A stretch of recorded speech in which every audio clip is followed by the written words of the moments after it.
ils ont dit qu'au niveau du bassin, le problème qui se passe là-bas, c'est quoi? Il y a des panneaux.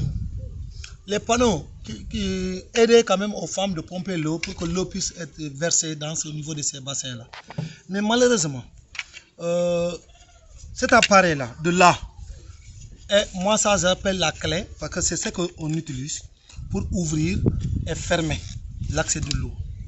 Maintenant, malheureusement, l'eau n'arrive pas au niveau du bassin. Parce que cet appareil-là qui devait permettre d'ouvrir ce tuyau-là pour que l'eau puisse arriver au niveau de ce bassin, c'est cet appareil-là quand même qui est en panne. Mais malheureusement, j'ai compté 10 bassins. Tous ces 10 bassins-là, il n'y a pas d'appareil. Donc, du coup, les femmes sont obligées de puiser des puits déjà profondes. Et vous avez vu, la plupart des femmes qui puisent de l'eau, c'est des femmes un peu vieilles. Donc, la doléance, elle est là, l'appel, elle est là.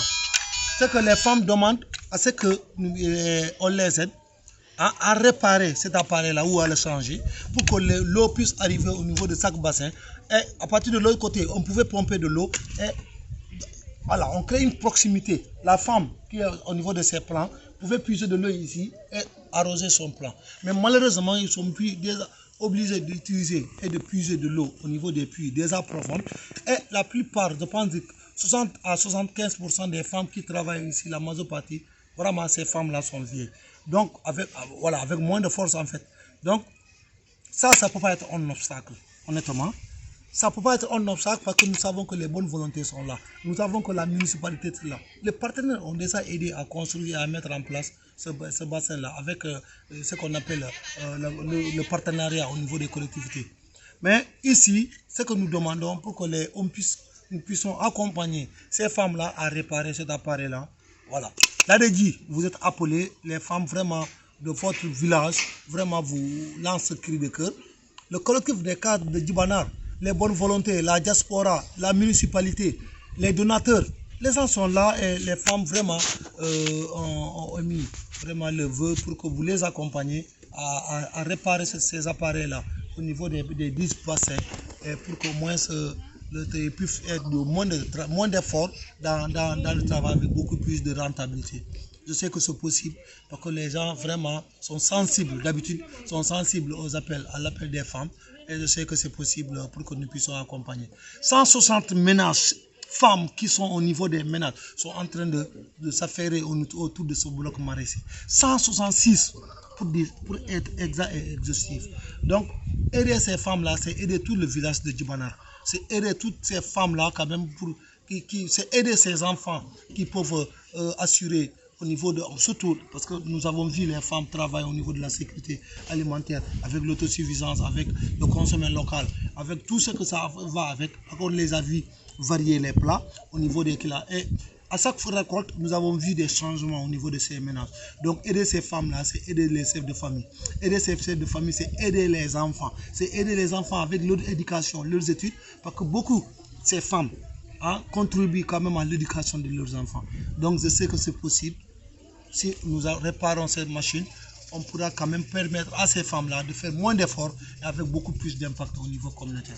Et je sais que c'est possible. Et c'est l'appel des femmes. Merci beaucoup.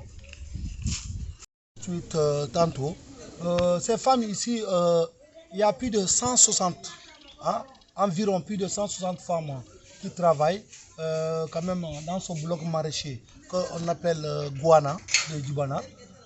Ces femmes-là, voilà un peu les différents produits. Il y a l'oignon que les femmes-là font ici.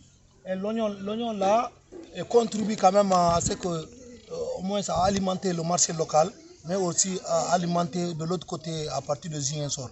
Voilà. Donc la filière oignon, aujourd'hui, peut-être les femmes ont besoin de plus d'encadrement. Mais aussi d'espace de commercialisation quand même pour au moins non seulement rentabiliser le marché, mais faire de sorte que au moins les clients puissent se déplacer.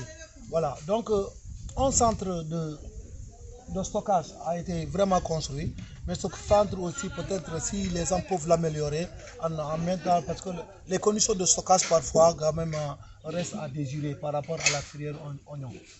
Avec c'est bon, même pas aussi continuer avec la tomate. Voilà, disons que la tomate ici à Douanal quand même, elle est fortement consommée dans les ménages.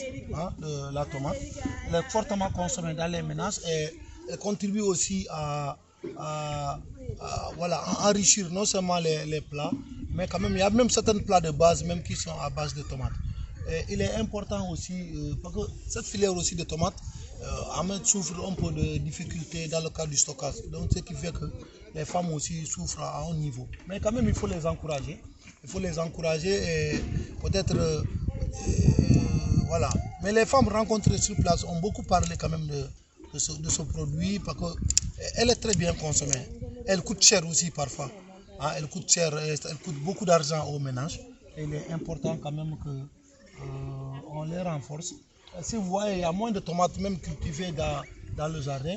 Et parce que tout simplement, voilà, tout ça contribue, voilà, est lié un peu à cette difficulté de stockage, à cette difficulté de commercialisation.